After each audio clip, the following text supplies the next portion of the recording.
Mga minamahal, yan po ang mga pangako ng ating dakilang Diyos. Yes. Kaya kapag salita ng ating pinakamamahal na Panginoon, mga minamahal, ang babasahin po natin, pakikinggan po natin. Sabi po rito, mga minamahal, ang kautusan ng malapon ay sakdal. Sabi, nagsasauli, converting the soul. Manunumbalik ka sa ating mahal na Panginoon. Ang sabi rito, nagpapapantas ng mga ngal, making wise the simple. Dito maraming mga walang pinag-aralan pero pinatalino ng mahal na Panginoon. Ang sabi rito, ang utos ng mahal na Panginoon ay dalisay, nagpapaliwanag ng mga mata, enlightening the eyes. Mabubuksan yung isip mo, mabubuksan yung pangunawa mo, na hindi natin nakamtan sa ating kinagisnang reliyon. Tayo noon, namin naman magsisimba po tayo, wala tayong naintindihan. Papasok tayo ng simbahan, wala tayong naintindihan. Pag uwi natin, maminamahal, ay wala, parang hindi po tayo nagsimba, parang pakitang tao lang yung ating pagsisimba noon. Bakit? Sapagkat hindi po katotohanan. Ang sabi ng banal na kasulatan, ang takot sa Panginoon ay malinis, nananatili magpakailanman, at ang kaatulan ng Panginoon ay katotohanan at lubos na matuwid. Yan po ang mga banal na salita ng ating pinakamamahal na Panginoon. Kaya nga, why God reject priests? Sabi, they rejected knowledge. They forgotten the law of God. Kinalimutan nila ang banal na kasulatan. Kinalimutan nila ang salita ng Diyos. Bakit sila itinakwil ng ating pinakamamahal na Panginoon? Yan po unang dahilan. Pangalawa po, they are idolatrous. Sila'y mapagsamba sa mga Diyos-Diyosan. Kung mababasa niyo po rito, maminamahal, sa 2 Kings chapter 23 verse 5, itinakwil ng Diyos, maminamahal, nung unang panahon. Panahon pa, maminamahal, ng mga nangari sa Juda. Sabi rito, maminamahal, sa pamagitan po ni Hezekiah, maminamahal, tinakwil niya ang mga saserdote na palasamba sa mga Diyos-Diyosan dahil mga minamahal, hindi nila sinusunod ang kalooban ng Diyos. Kung mababasa rin po natin mamaya Exodus 20 verse 3 up to 6, basahin po muna natin ang 2 Kings 23 verse 5, mamaya Exodus 20 verse 3 up to 6. Kaya hindi basahin mo natin. Dito sa 2 Kings chapter 23 verse 5, at kanyang inalis ang mga saserdote na palasamba sa mga Diyos-Diyosan na inihalal ng mga hari sa Huda na nagpasunog ng kamangyan sa mga mataas na dako sa mabayang na ng Huda at sa mga dakong na sa palibot ng Jerusalem.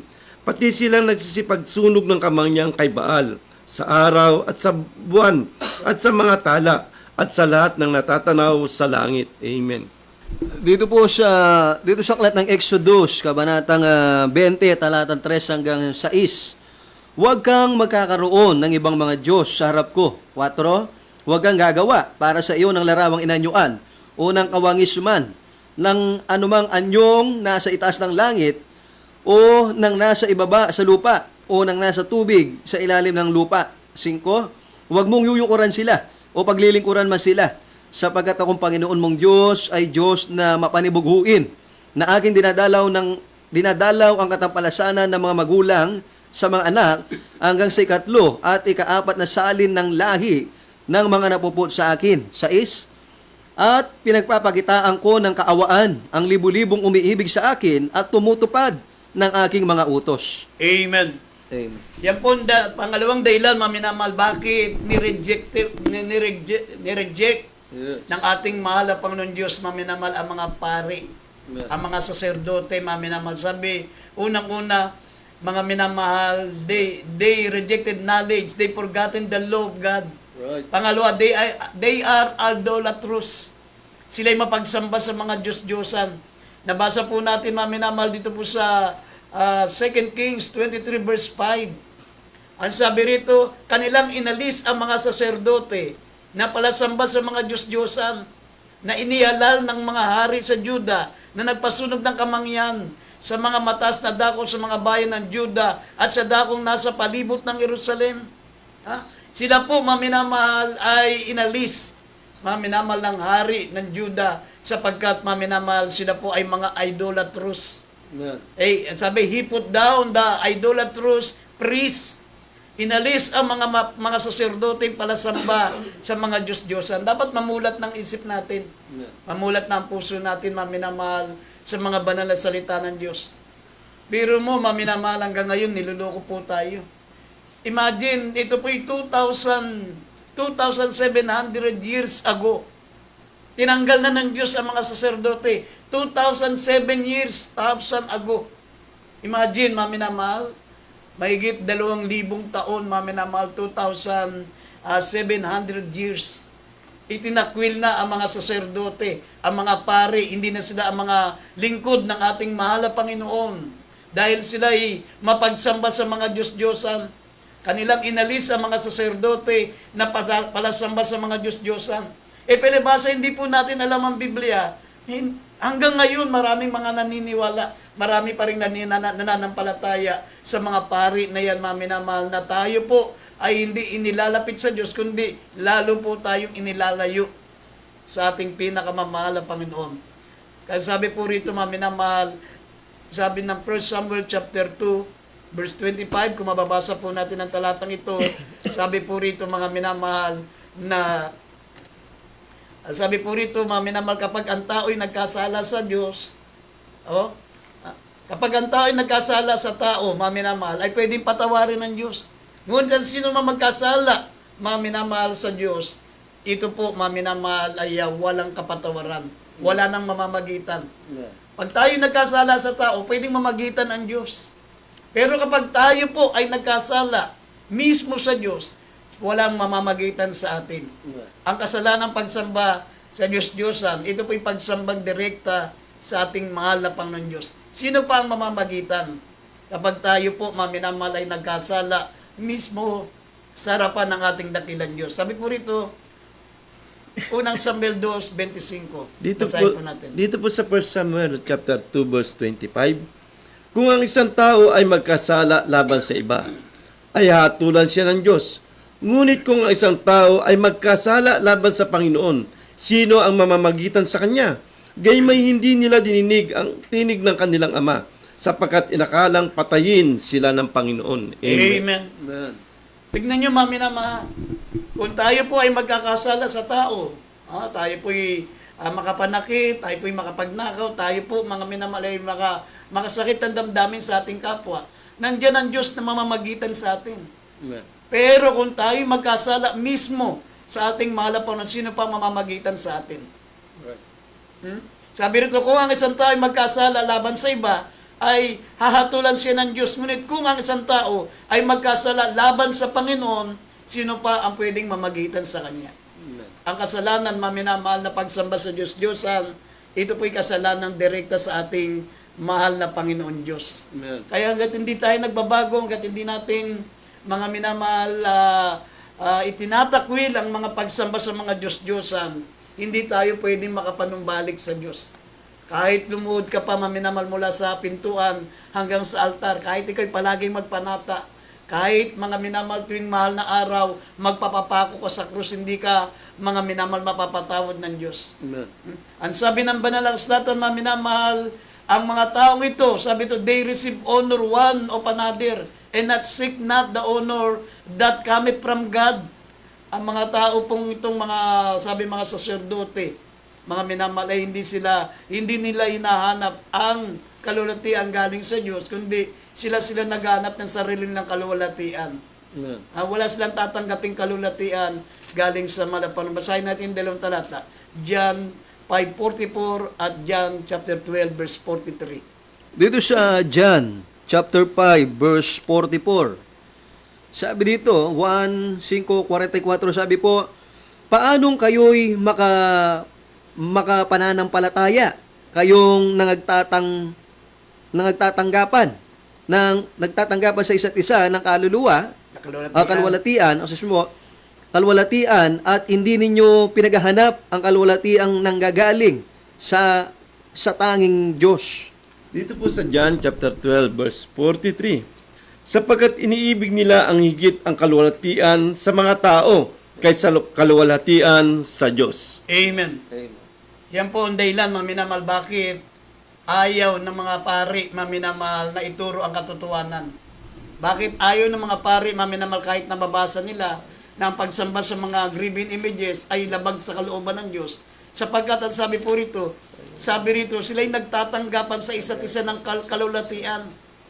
Hindi nila pinaghanap ang kalulatiang nanggagaling sa tanging Diyos. Ang kanilang iniisip, mga minamahal, yung magtanggapan sila ng kalulatian sa isa't isa. Yan pong dahilan, sabi ng Biblia, hindi po kami may sabi. Sabi pa ng John 12:43, sapagat iniibig nila ang higit na kalulatian sa mga tao kaysa sa kalulatian sa Diyos. Amen.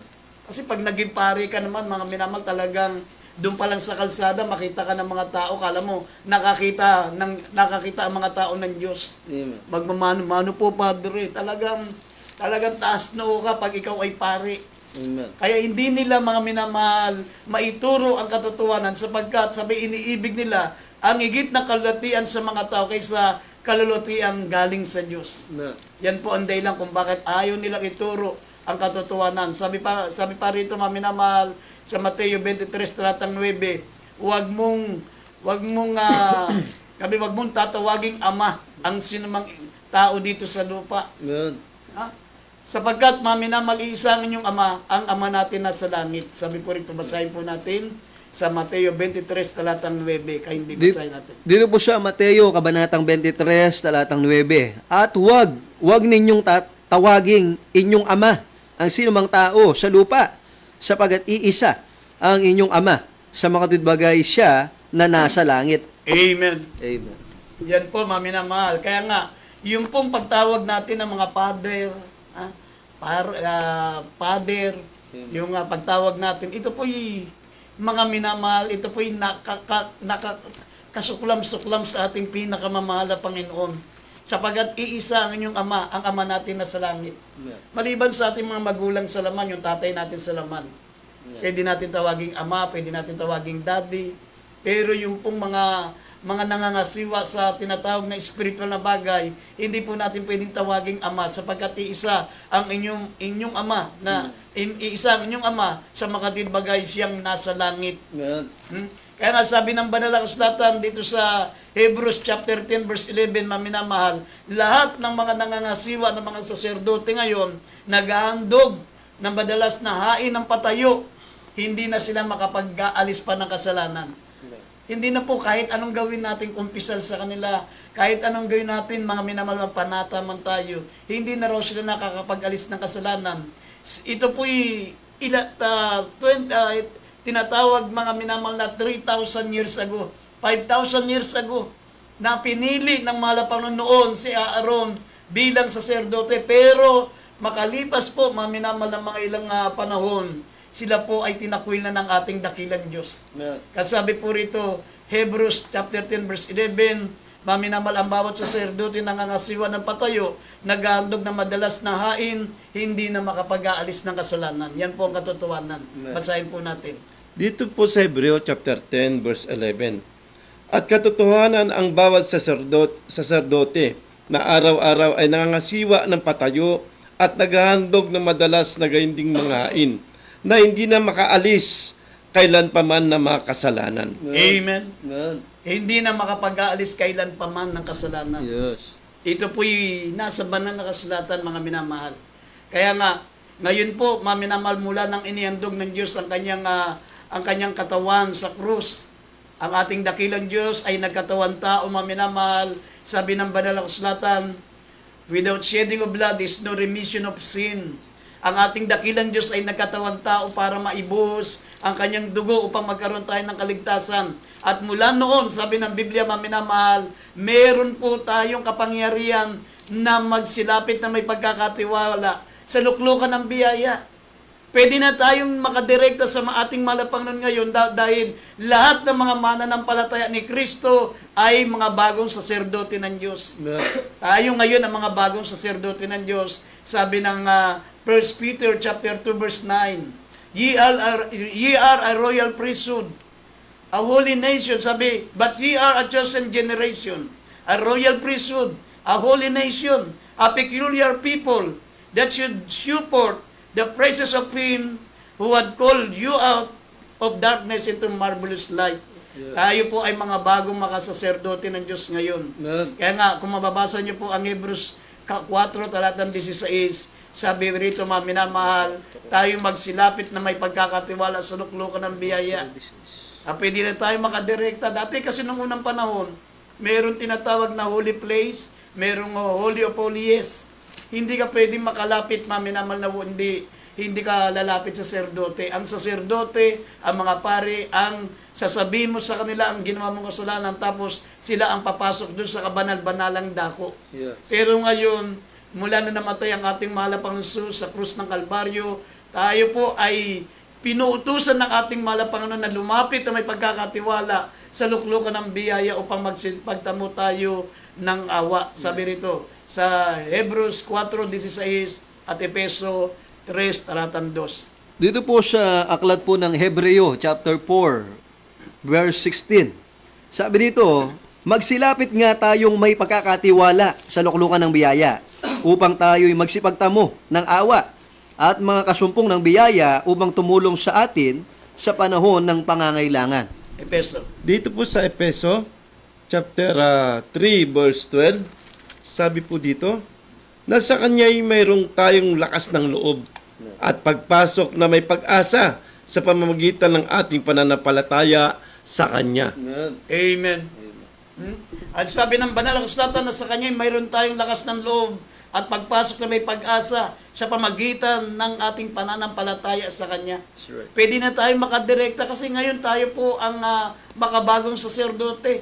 Sabi ng 1 Peter chapter 2 verse 9, ye are a royal priesthood, a holy nation, a peculiar people. Sabi, pwede na tayong makadirekta sa ating pinakamamahal na Panginoon. Sabi, kayo'y mga laing hirang, makaharing pagkasaserdote, bansang banal, bayang pag-aaring sarili ng Diyos upang inyong ipahayag ang karangalan niya ang tumawag sa inyo mula sa kadiliman hanggang sa kanyang kagilagilas na kaliwanagan. Amen. Pwede na tayong dumirekta sa ating pinakamamahal na Panginoon ngayon. Yes. Para maghain ng sakripisyo. Ang sabi ito, what are the sacrifices for God? Dati, ang mga saserdote, ang mga pare noon, naghahandog ng mga matatabang hayop kapag sila po'y nagkasala. Pag sila po, maminamalay, nakalabag sa batas at utos ng Diyos, mga minamakaya nga si Haring Solomon, kahit napakarami niyang kasalanan, ay napatawad ng malapang. Kasi kung pag yan naghandog, maminamal mga pinatabang hayop, ay 200,000. Imagine, 200,000, napakaraming mga pinatabang hayop ang kanyang inihandog. Kasi yun ang paraan ng Diyos noon. Pero ngayon, maminamahal ang ating pong ihandog ngayon. Sabi ng Biblia, present your bodies a living sacrifice. Amen. Ito po yung pinakahandog, hindi na mga pinatabang hayop, hindi na mga hain na susunugin. Sabi rito, Yeah. basahin po muna natin itong Hebrews 10, verse 5 up to 7, tsaka Roma, Kapitulo 2, talatang 1 hanggang 2. Dito po sa aklat ng Hebreo, kabanatang 10, talatang 5 hanggang 7. Kaya't pagpasok niya sa sanglibutan ay sinasabi, hain at handog ay hindi mo ibig, ngunit isang katawan ang sa akin ay inihanda mo. Sa mga handog na susunugin at mga haing patungkol sa mga kasalanan ay hindi ka nalugod. 7, nang magkagayon sinabi ko, narito, ako'y pumarito. Sa balumbon ng aklat ay nasusulat tungkol sa akin upang gawin, O Diyos, ang iyong kalooban. Amen. Dito po sa Roma, chapter 12, verse 1 and 2. Kaya nga mga kapatid, ipinamanay ko sa inyo na alang-alang sa kabagan ng Diyos na inyong iharap ang inyong mga katawan na isang haing buhay, banal, nakaaya-aya sa Diyos na sa ninyong katapatang pagsamba. At huwag kayong magsiayon sa sanlibutang ito, kundi mag-iba kayo sa pamagitan ng pagbabago ng inyong pag-iisip upang mapatunayan ninyo kung alin ang mabuti at kaaya-aya at lubos na kalooban ng Diyos. Amen. Amen. Yan po, maminamahal ang sabi ng banal na kasulatan. Kung noon, maminamahal, ang ating inihandog noon ay mga pinatabang hayop, mga sacrifices. Ngayon, sabi ng banal na kasulatan, mga minamahal, hindi na nalulugod ang Diyos sa mga hain, mga minamahal. Kundi, ang sabi rito, ang ating ihandog ay ang ating katawan. Yes. Sabi, but present your bodies a living sacrifice, holy, acceptable unto God, which is your reasonable service. Amen. Hindi na katanggap-tanggap sa Diyos sa mga pinatabang hayop kahit ilang libo pa yan. Ang nais ng ating Panginoon, sabi ng Biblia, iharap natin ang ating mga katawan na isang haing banal, buhay at kaaya-aya sa Diyos na siya yung katampatang pagsamba. Yes. Huwag tayong magsiayon sa libutan, kundi mag-iba kayo sa pamagitan ng pagbabago ng iyong pag-isip upang mapatunayan nyo kung alin ang kaya-aya at lubos na kalooban ng Diyos. Ngayon, ang handog natin ay ang ating katawan. Yes. Pangalawa, ihandog natin ang mga papuring awitin. Amen. Hindi na tumitingin ng Diyos sa mga pinatabang hayop. Sabi po rito, mga minamal our praises and worship. Sabi na Hebrews 13:15, at ang sabi rito, giving is a part of our worship. Magbibigay tayo maminamahal ng ating isampung bahagi tandog at maghandog ng mga papuring awitin. Yan po ang ating pong ibibigay na sakripisyo para sa ating pinakamamahal na Panginoon. Basahin natin ang Hebrews 13:15 at Psalms 96 verse 8. Dito po sa aklat ng Hebreo. Sa mga Hebreo, Kabanatang 13, talatang 15. Sa pamamagitan nga niya ay maghandog tayong palagi ng hain ng pagpupuri sa Diyos sa mga tinbagay ay ng bunga ng mga labi na nagpapahayag ng kanyang pangalan. Dito po sa Awit, chapter 96, verse 8. Magbigay kayo sa Panginoon ng kalwalhatiang ukol sa kanyang pangalan. Kayo magdala ng handog at magsipasok kayo sa kanyang mga looban. Amen. Amen. Yan po, maminamahal ang mga iyahain natin ngayon sa pamagitan po, maminamahal ng ating pansamba. Yes. Ha? Sabi sa pamagitan nga ay maghandog kayo palagi ng hain ng pagpupuri. Kaya ang ginagawa po natin kapag tayo may mga pagkakatipon, tayo nagpupuri sa ating pinakamamahal na Panginoon. Sabi sa mga tuwid bagay, bunga ng mga labi na nagpapahayag sa kanyang pangalan. At tayo po ay nagdadala ng ating tithes and love offering. Dito po sa huling talata, maminamahal, sabi po ng Badalang Kasulatan, sabi, huwag tayong magpabaya sapagkat tayo pinili ng Diyos upang mga siwa, maminamahal sa Kanya at kayo'y maging taga mga siwa ng handog para sa ating mahal na Panginoon. Basahin natin ulit talata, 2 Chronicles 29, verse 11. Dito po sa 2 Chronicles chapter 29 verse 11. Mga anak ko, huwag kayong magpabaya sapagkat pinili kayo ng Panginoon upang magsitayo sa harap niya, upang magsipangasiwa sa kanya. At kayo'y maging kanyang mga tagapangasiwa at magsunog kayo ng kamangyan. Amen. Amen. Kaya nga, maminamal tayo mga anak ng Diyos ngayon, tayo po mga bagong saserdote ng Diyos. Amen. Lahat tayo mga mananampalataya. Lahat tayo mga tinawag ng Diyos. Lahat tayo mga minamal na pinili ng Diyos mula sa kadiliman upang dalhin sa kanyang kagilaglas na kaliwanagan. Kaya nga mabilin sa atin, huwag kayong magpabaya. Ha? Sabi mga anak ko, huwag kayong magpabaya. Amen. Sapagkat pinili tayo ng Panginoon upang magsitayo sa harapan niya, upang mangasiwa sa Kanya at kayo maging tagapangasiwa at magsunog kayo ng kamangyan. Ngayon, binibigyan tayo ng mahal na Panginoon, maminamalagampanan ang pagiging saserdote.